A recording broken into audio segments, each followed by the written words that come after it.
না না, স্ত্রীর সাথে খারাপ আচরণ কইরো না, সে তো তোমার ঘরে মজলুম, সে তো তোমার ঘরে দুর্বল।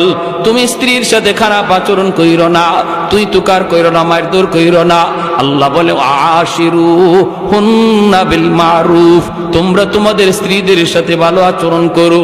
আমি আল্লাহ তোমাদেরকে উপদেশ দিচ্ছি, কারণ এই মেয়েটা বাবার ঘরে ছিল, ভাইয়ের কাছে ছিল, মা বাবা ভাই বোন সব সাইরা স্বামীর হাত ধরে অচেনা অজানা জায়গার মধ্যে চলে এসেছে। এই এলাকার মানুষগুলি কেমন আল্লাহর বান্দি জানে না, এই ঘরের মানুষগুলি কেমন তাও জানে না, শ্বশুরের মেজাজ কেমন জানে না, শাশুড়ির মেজাজ কেমন জানে না, ননদের মেজাজ কেমন জানে না। সব কিছুকে মায়ার মানুষ, মহব্বতের মানুষগুলাকে পর কইরা অচেনা মানুষগুলিকে আপন বানাইয়া যেই মহিলাটা চিরদিনের জন্য স্বামীর হাত ধরে আসলো, এই ঘরে স্বামী ছাড়া তার আপন বলতে কেউ নাই।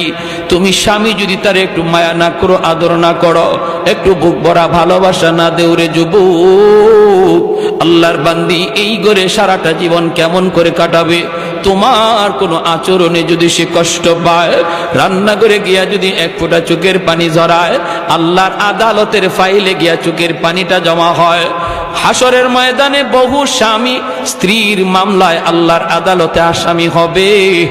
যারা স্ত্রীর উপরে জুলুম করেছো, জুলুম করেছ, যৌতুক চাইয়া আর এমনি ভাবে তার বাপের বাড়িতে টাকা চাইয়া, প্রেসার ক্রিয়েট কইরা যারা জুলুম করেছো রে যুবক,